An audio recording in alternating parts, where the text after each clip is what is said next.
एक गांव था रतनपुर।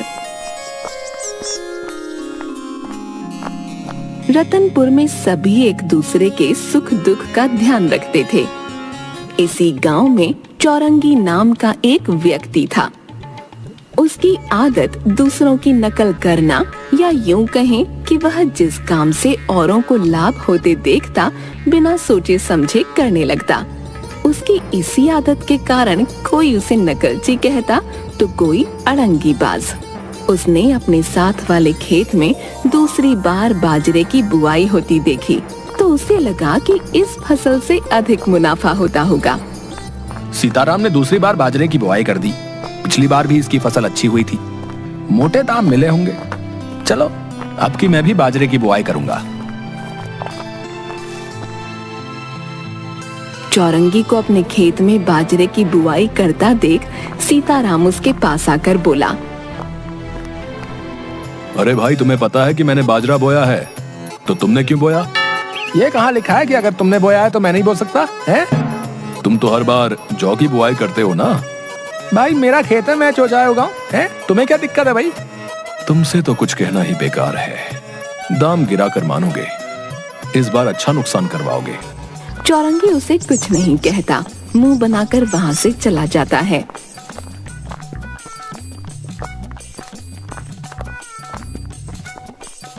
चौरंगी की पत्नी उसे बताती है कि पिछली फसल से बची हरी घास का कुछ हिस्सा अब तक पड़ा है। बारिश आने के आसार हैं, तो खराब होने से पहले उसे किसी पशुशाला में दे आए।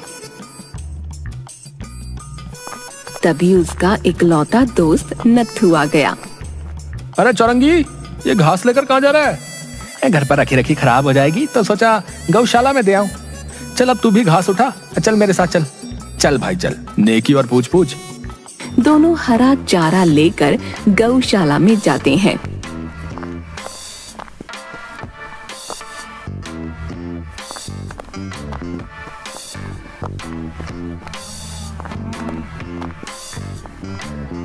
अरे कितना अच्छा लग रहा है यहाँ। गौओं के साथ रहने का अपना ही आनंद है।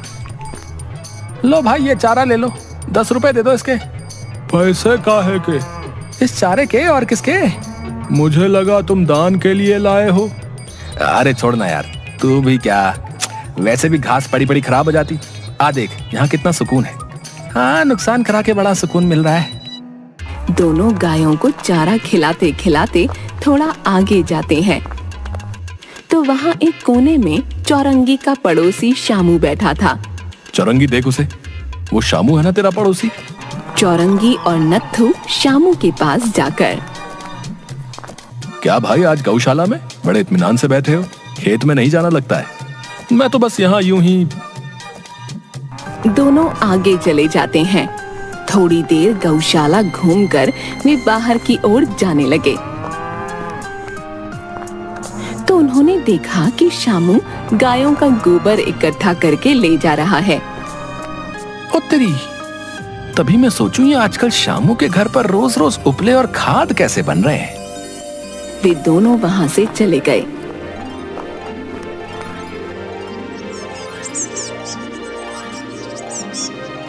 अगले दिन शामू की गौशाला पहुंचने से पहले ही चौरंगी गोबर ले आया। अरे ये क्या उठा लाए? दिखता नहीं क्या? साथ वाले घर में देखो, रोज उपले बन रहे हैं, गोबर की खाद बन रही है। वो देखो सामने धूप में कितने सूख रहे हैं। हाँ तो आजकल बाजार में इनके अच्छे दाम मिल रहे हैं, तो तुम भी ये बनाना शुरू कर दो। ऐसे ही पूरा दिन घर में फालतू की बातें बनाती रहती हो। यहाँ ये क्या कह रहे हो? मैं पूरा दिन घर पर काम करती हूँ, मेरे पास इतना समय नहीं कि मैं ये उपले और खाद वाद बनाऊं। क्यों समय नहीं है, है? शामू की पत्नी को देखो कितनी मेहनत करती है। उनकी तो मजबूरी है, इस बार फसल अच्छी नहीं हुई इसलिए ये कर रहे हैं। और हाँ, अगर तुम्हारा ज्यादा मन है तो खुद बैठकर बनाओ, मुझे तंग मत करना, कहकर वह अंदर चली गई। और चौरंगी चुपचाप चारपाई पर बैठ गया।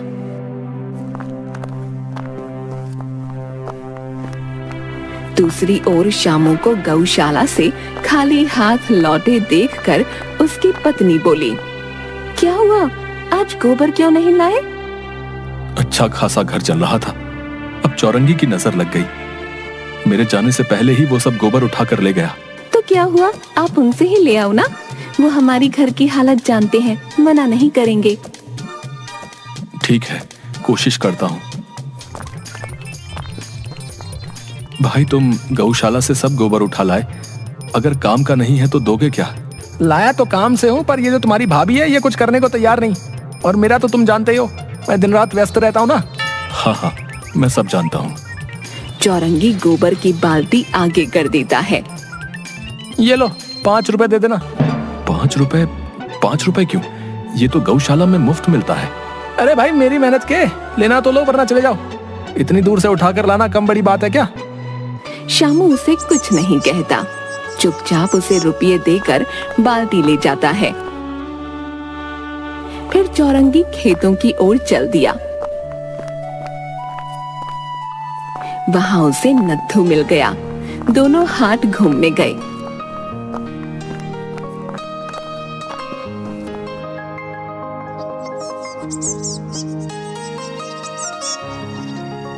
और फिर जंगल के रास्ते से वापस आते हुए उन्होंने पेड़ों पर मधुमक्खियों के छत्ते देखे। चौरंगी चलते चलते एक पेड़ के नीचे रुककर छत्ते को देखने लगा। अरे क्या देख रहा है? एक मक्खी ने भी काट लिया तो पूरा सूज जाएगा।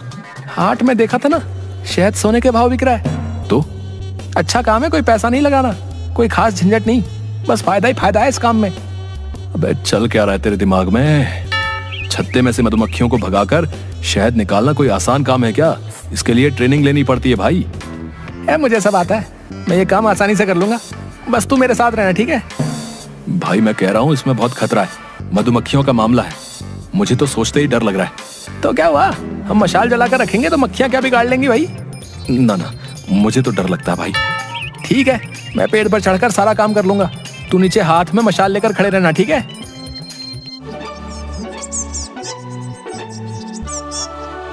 अगले दिन भोर के समय चौरंगी और नत्थू मुंह को कपड़े से ढके हाथ में बिना जली मशाल लिए छत्ते वाले पेड़ के पास आए। अभी भी एक बार सोच ले, ये काम हमारे बस का नहीं है। अरे मैं हूं ना यार, मुझे सब आता है, तू बस मशाल जलाकर उसे घुमाता रहियो, ठीक है? चौरंगी ने एक मोटी रस्सी से बाल्टी और मशाल बांधकर उसे अपने पेट पर बांध लिया। फिर नत्थू को कुछ समझाकर वह पेड़ पर चढ़ने लगा। छत्ते के पास पहुंचते ही उसके आसपास कुछ मधुमक्खियां मंडराने लगीं, तो उन्हें वह हाथ से हटाता गया। छत्ते में हजारों मक्खियां थीं, जो भिन भिना रही थीं। चौरंगी उन्हें हाथ से हटाता पेट वाली रस्सी को पेड़ से बांधने लगा, पर मक्खियां परेशान कर रही थीं। तो उसने सोचा कि क्यों ना पहले मशाल जला ली जाए। उसने पेड़ पर लटके हुए ही जेब से माचिस निकालकर मशाल जलाई। उसमें आग लगते ही छत्ते तक आंच पहुंच गई। फिर तो मक्खियों के झुंड ने आतंक मचा दिया और संतुलन बनाने के चक्कर में चौरंगी की मशाल नीचे गिर गई। मशाल गिरते ही मधुमक्खियों ने चौरंगी पर चौतरफा धावा बोल दिया। बचाओ बचाओ बचाओ बचाओ, हाय हाय मैं मर गया रे। वह बचाओ बचाओ चिल्लाने लगा। नीचे से नत्थू ये देखकर डरकर मशाल हाथ में लिए भाग गया। मधुमक्खियां चौरंगी से चिपक गईं। उसका चेहरा भी नहीं दिख पा रहा था और वह पेड़ से गिर गया। मधुमक्खियां उस पर मंडराने लगीं।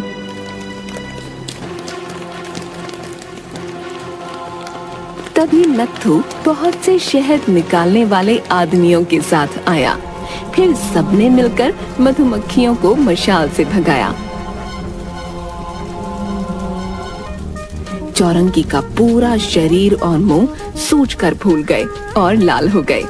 वह दर्द से तड़पने लगा। तुम क्यों यहाँ आए? जिन्हें ये काम करना आता है उन्हें ही करने दो।